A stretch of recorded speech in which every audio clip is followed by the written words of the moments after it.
نحمده ونصلي ونسلم على رسوله الكريم أما بعد فأعوذ بالله من الشيطان الرجيم بسم الله الرحمن الرحيم سبحان الله. لقد جاءكم رسول من أنفسكم عزيز عليه ما عنتم حريص عليكم بالمؤمنين رؤوف رحيم. سبحان الله. صدق الله العظيم. إن الله وملائكته يصلون على النبي يا أيها الذين آمنوا صلوا عليه وسلموا تسليما. الصلاة والسلام عليك يا رسول الله وعلى آلك وأصحابك يا حبیب اللہ. معزز و محترم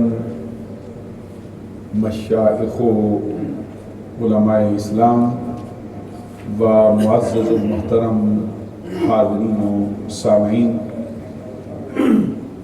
اللہ رب العزت کے فضل و کرم سے آج رمضان المبارک کی 9ویں شب کی نماز تراویح ادا کرنے کے لیے اور نماز عشاء کے لیے حاضر ہیں. آج قرآن مجید کا جو حصہ نماز تراویح میں ہمارے ہاں پڑھا جانے والا ہے وہ 3 صورتوں سے لیا گیا ہے. سب سے پہلے ہماری منزل میں جو آج نماز تراویح میں ہم پڑھیں گے سورہ توبہ کی 36 آیات تلاوت کی جائیں گی، سبحان اللہ. جو 11ویں پارے کے آغاز سے لے کر سورہ توبہ کے آخر تک. یہ قریب 5 رکنوں پر مشتمل اس سورہ مبارکہ کا حصہ ہے. اس کے بعد پھر قرآن مجید کی ایک اور بڑی مشہور و معروف سورہ مبارکہ جو اللہ تبارک و تعالیٰ کے پیارے نبی حضرت یونس علیہ السلام کے نام نامی اسم گرامی سے منسوب ہے، جس کے اندر حضرت یونس علیہ السلام کا تذکرہ، ان کی قوم کا تذکرہ ایسی اہمیت کا حامل ہے کہ اس کی بنیاد پر اس پوری کی پوری سورہ مبارکہ کا اسم گرامی حضرت یونس علیہ السلام کے نام پر رکھ دیا گیا. سورہ یونس یہ اپنے نزول کے اعتبار سے مکی سورہ مبارکہ ہے. اس میں 109 آیات ہیں اور 11 رکوع ہیں. اس سورہ مبارکہ کے اندر بڑی مشہور و معروف آیات ہیں جو اکثر ہمارے ہاں تلاوت کی جاتی ہیں. ایک تو الا ان اولیاء اللہ لا خوف علیہم ولا هم یحزنون الذین آمنوا وکانوا یتقون لهم البشرى فی الحیاۃ الدنیا وفی الآخرہ لا تبدیل لکلمات اللہ ذالک هو الفوز العظیم. اسی سورہ مبارکہ میں وہ مشہور و معروف آیات بھی جو اکثر میلاد کی محافل میں تلاوت کی جاتی ہے. یا ایھا الناس قد جاءتکم موعظۃ من ربکم وشفاء لما فی الصدور وہدی ورحمۃ للمؤمنین قل بفضل اللہ وبرحمتہ فبذلک فلیفرحوا هو خیر مما یجمعون. اسی سورہ مبارکہ کے اندر وہ آیہ کریمہ بھی جس میں قرآن مجید کے لیے قرآن مجید کی ایک سورت کی مثل لانے کا چیلنج کیا گیا. ہم یقولون افتراہ قل فأتوا بعشر سور مثلہ مفتریات ودعوا من استطعتم من دون اللہ ان کنتم صادقین. اور دیگر اس کے اندر بہت سے تذکرے اس سورہ مبارکہ میں شامل کیے گئے ہیں. اول سے لے کر آخر تک یہ سورہ مبارکہ جو ہے 11 رکوعوں پر مشتمل ہے، 109 اس میں آیات ہیں، ساری کی ساری تلاوت کی جائے گی۔ اس کے بعد پھر قرآن مجید کی ایک اور مشہور و معروف سورہ مبارکہ جس کا نام سورہ ہود ہے۔ اب آپ اندازہ لگائیے کہ ایسی صورتیں ہیں جو مسلسل انبیاء کرام کے نام سے منسوب ہے۔ حضرت یونس علیہ السلام کے نام پر منسوب ہے، پھر جو ہے یہ سورہ ہود حضرت ہود علیہ السلام کے نام نامی اس میں گرامی پر منسوب ہے۔ یہ سورہ مبارکہ اپنے نزول کے اعتبار سے مکی صورتوں میں سے ہے۔ اس میں 93 آیات، 123 اس میں آیات ہیں اور 10 رکوعوں پر مشتمل یہ سورہ مبارکہ ہے۔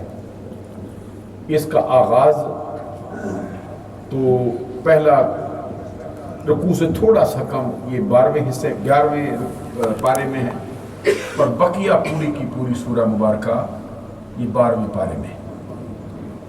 12ویں پارے کے جہاں پر 7 رکوع مکمل ہوتے ہیں وہاں تک یہ سورہ مبارکہ پڑھی جائے گی، 93 آیات پر مشتمل ہے۔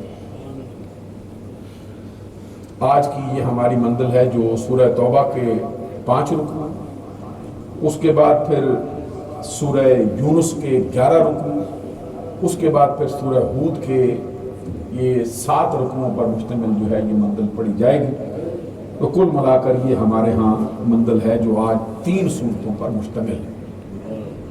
سورہ ہود کے اندر حضرت نوح علیہ السلام کا تذکرہ بڑی تفصیل کے ساتھ آیا ہے کہ کس طرح انہوں نے اپنی قوم کے لیے قوم کو تبلیغ کی، پھر اللہ تبارک و تعالیٰ نے ان کو کشتی بنانے کا حکم دیا، جب قوم نے ان کی نہ مانی پھر لوگ کس طرح ان کا مذاق اڑایا کرتے تھے، پھر اللہ تبارک و تعالیٰ نے کس طرح طوفان بھیجا، کس طرح قوم اس کے اندر غرق کی گئی، اور پھر ان کا اپنا بیٹا اس طوفان کے تھپیڑوں میں آیا جس کو چاروں طرف سے طوفان نے گھیر لیا تھا۔ اب آپ اندازہ لگائیے، نبی کا بیٹا، اور بعض کتابوں میں لکھا 350 برس اپنے باپ کی صحبت میں بیٹھا ہے لیکن اپنے بابا کے ساتھ دل نہیں ملایا۔ یہ بات انتہائی توجہ طلب ہے۔ معلوم ہوا کہ اگر کلمہ نہ پڑھے، اسلام کو قبول نہ کرے، اللہ تبارک و تعالیٰ کے احکامات کے سامنے سر تسلیم خم نہ کرے تو اس کا نسب اس کو کام نہیں دے سکتا۔ کافر ہو کوئی نسب اس کو فائدہ نہیں دے گا۔ نسب فائدہ تب دے گا جب اس نے کلمہ اسلام کو پڑھا ہو، اسلام کی دولت سے مالا مال ہوا ہو اور اپنے آباء و اجداد کے نقش قدم پہ چلا ہو۔ اگر اعمال کے اندر کسی مقام پہ کوئی کمی رہ بھی گئی تو اللہ تبارک و تعالیٰ پھر اپنے کرم سے اس کو پورا فرمائے گا۔ شرط یہ ہے کہ وہ اپنا دل جو ہے وہ ایمان والوں کے ساتھ ملائے، وہی نظریات اپنائے۔ تو معلوم ہوا کہ آج اگر کوئی بندہ اپنے نسب پر ناز کرتا ہے اور اپنے آپ کو بڑا ہونے کا دعویٰ کرتا ہے، اس کو یہ دیکھنا چاہیے۔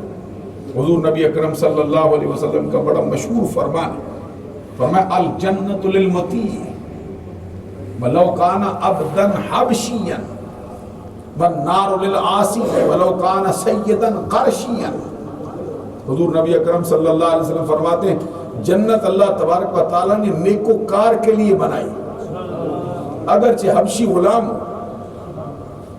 سبحان اللہ کہنے والی حبشی غلام بھی ہو، نیکوکار ہے، شریعت کے سامنے سر تسلیم خم کرنے والا، اللہ اور اس کے رسول کے احکامات کی پیروی کرنے والا، حبشی ہو، غلام ہو، کالے رنگ والا ہو، جنت اس کے لیے بنی۔ والنار للعاصی ولو کان سیدا قرشیا، اور دوزخ اللہ تبارک و تعالیٰ نے نافرمان کے لیے بنائی، باغی کے لیے بنائی، وہ جو شریعت کی حدوں کو توڑتا ہے، جو اللہ تبارک و تعالیٰ کے احکامات اور اس کے رسول صلی اللہ علیہ وسلم کے احکامات کو قبول نہیں کرتا، اللہ تبارک و تعالیٰ نے اس کے لیے دوزخ بنائی ہے۔ ساتھ فرمایا اگرچہ سید ہو،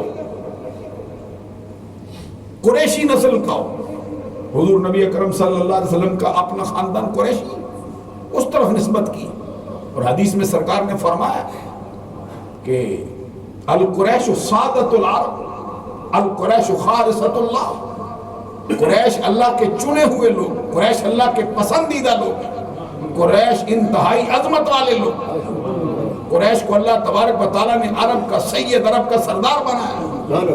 اور بعض روایات میں یہ بھی سرکار نے فرمایا 7 چیزیں اللہ نے قریش کو ایسی عطا فرمائی نہ اس سے پہلے کسی کو ملی ہے نہ بعد میں کسی کو مل سکتی۔ اس میں سے فرمایا ایک یہ ہے کہ رب نے مجھے قریشیوں میں بھیجا ہوا، اور فرمایا پھر یہ ہے کہ اللہ تبارک و تعالیٰ نے ان کے نام کی سورہ مبارکہ قرآن میں رکھی، سورہ قریش۔ سبحان اللہ فرمائی۔ اس سرکار نے فرمایا وَالنَّارُ لِلْعَاصِيِّ وَلَوْ كَانَ سَيِّدًا قَرْشِيًا، اگر جو نافرمان بندہ اس کے لیے دوزخ بنی اگرچہ وہ سید ہو، قریشی ہو۔ یہ نسب قیامت کے دن اس وقت کام نہیں آئے گا جب بندہ شریعت کی حدوں کو تار تار کرتا، توڑتا ہو، شریعت کو اپنے پاؤں تلے روند دینے کا ارادہ رکھتا ہو، پھر اس کو نسب کام نہیں آئے گا۔ ہاں نسب کام آئے گا جب ان کے راستے پہ چلتا ہو۔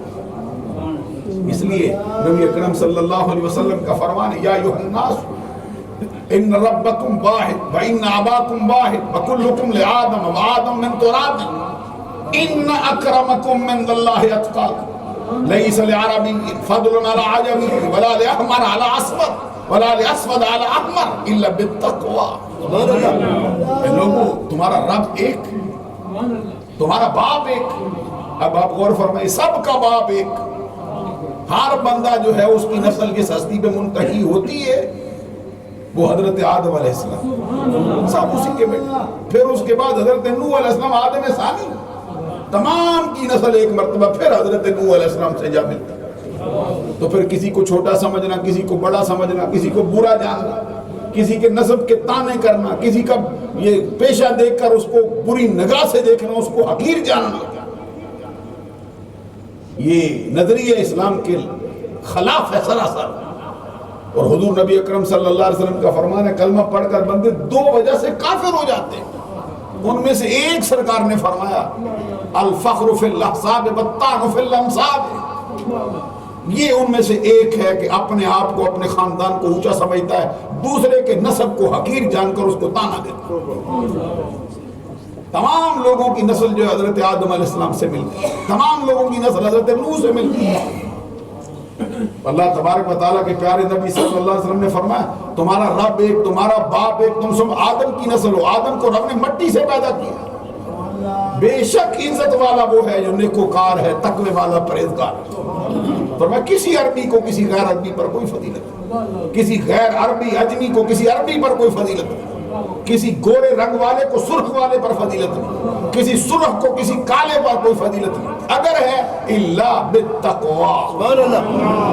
تو یہ آج جو آپ منزل سنیں گے حضرت نوح علیہ السلام کا بیٹا طوفان میں کیسے غرق ہو، حضرت نوح علیہ السلام کہتے تھے اس کو چھوڑ دے ان کا سلسلہ، آ میرے پاس۔ اللہ کی بارگاہ میں بھی عرض کیا مولا میرا بیٹا ہے، تو رب ذوالجلال نے فرمایا یہ تیرا بیٹا نہیں ہے، انہو لیس من اہلک۔ عرض کرتے مولا کیوں نہیں میرا؟ فرمایا انہو عمل غیر صالح، اعمال تیرے جیسے نہیں رکھتا، پھر تیرا کیسے ہو گیا؟ نسب تیرا ہی ہے، نطفہ تیرا ہی ہے، تیری بیوی سے آیا، تو نے پالا، لیکن اب اس کے اعمال تیرے جیسے نہیں، اب تیرا کہلانے کے لائق نہیں۔ اللہ تعالیٰ ملک توفیق عطا فرمائے۔